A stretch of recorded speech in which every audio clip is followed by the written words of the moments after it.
వాళ్ళ జ్ఞానం గంత ఉంది, వాళ్ళకి తెలంగాణ ప్రజల పట్ల గంత సోయి ఉంది.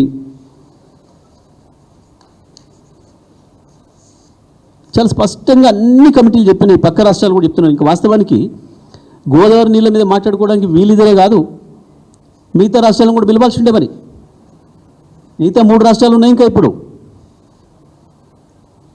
కేంద్రం కేవలం రాజకీయ పరిపాలన అవసరం కొరకు తల ఒగ్గి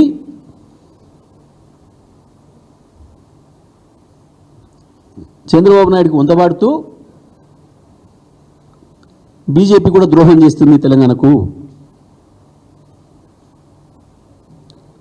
ఆ రాష్ట్రాలు అటువైపు ఉన్న రాష్ట్రాల ముఖ్యమంత్రులు పిలవాలి. వాస్తవానికి నీ ఉత్త చర్చలు అయితే అపెక్స్ కౌన్సిల్ మాత్రమే కేంద్ర మంత్రి, 2 తెలుగు రాష్ట్రాల ముఖ్యమంత్రులు వస్తారు. అది కానీ చర్చలు జరిగినప్పుడు తప్పకుండా మిగతా రాష్ట్రాలు కూడా ఉన్నాయి. అక్కడ పక్క రాష్ట్రాలు చాలా స్పష్టంగా చెప్తున్నాయి, ఒక్క చుక్క కూడా నీళ్ళు అదనంగా లేవు గోదావరిలో. ఇప్పుడు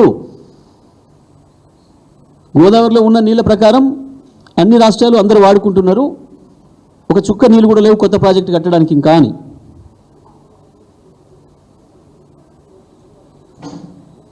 వీళ్ళకి జ్ఞానం లేక, తెలుసుకునే ఓపిక లేక, ప్రజల పట్ల కమిట్మెంట్ లేక, వాళ్ళు ఏ పదవిలో ఉన్నారో ఆ సోయి లేక, బాధ్యత లేక మాట్లాడుతున్న మాటలు. వ్యక్తులనే రోడ్డు మీద కూర్చొని ఏమైనా మాట్లాడుకోవచ్చు నువ్వు, కానీ నువ్వు ఒక సీట్లోకి వచ్చినప్పుడు, ఒక పదవిలోకి వచ్చినప్పుడు, 10 మంది ప్రజల జీవితాలు నీతో ముడిపడి ఉన్నప్పుడు ప్రతి అక్షరం జాగ్రత్తగా మాట్లాడాలి, సోయితో మాట్లాడాలి. ఎవరైనా సరే, ఏ పార్టీ ప్రతినిధి అయినా సరే.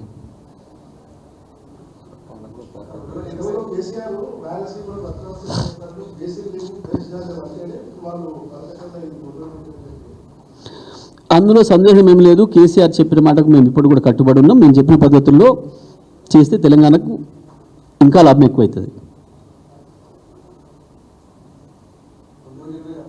కేసీఆర్ ఏ పద్ధతిలో చెప్పిండో ఆ పద్ధతిలో పొమ్మని చెప్పండి.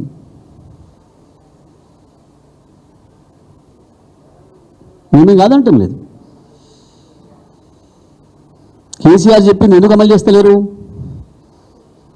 కేసీఆర్ చెప్పింది తెలివిగా తనకు అనుకూలంగా చెప్పిండు, తెలంగాణ ప్రజలకు అనుకూలంగా చెప్పిండు అనే కదా పోయింది. కేసీఆర్ చెప్పింది అమలు చేస్తలేరు కదా, చేయమండి.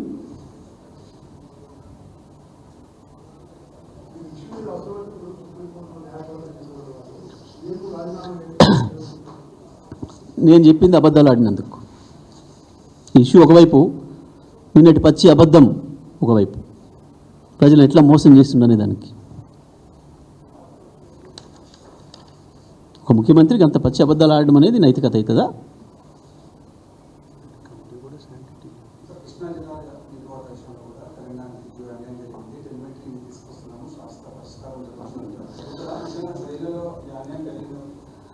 సింపుల్ అండి.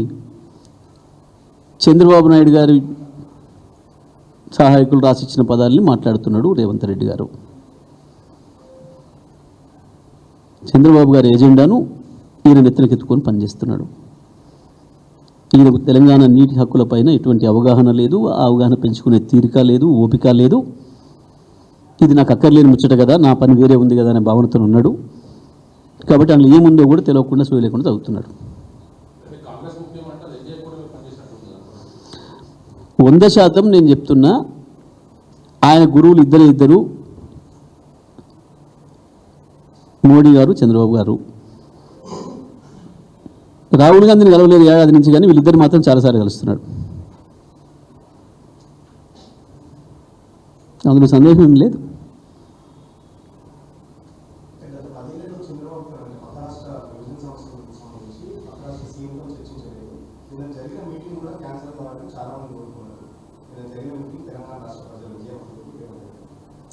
గోదావరి చెప్పొచ్చు, తెలంగాణ ప్రజల విజయమా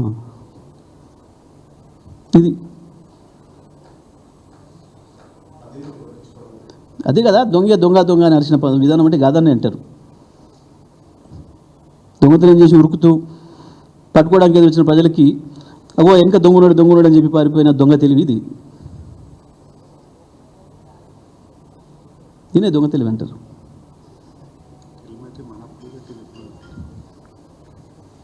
ఓకే రైట్, థ్యాంక్ యూ.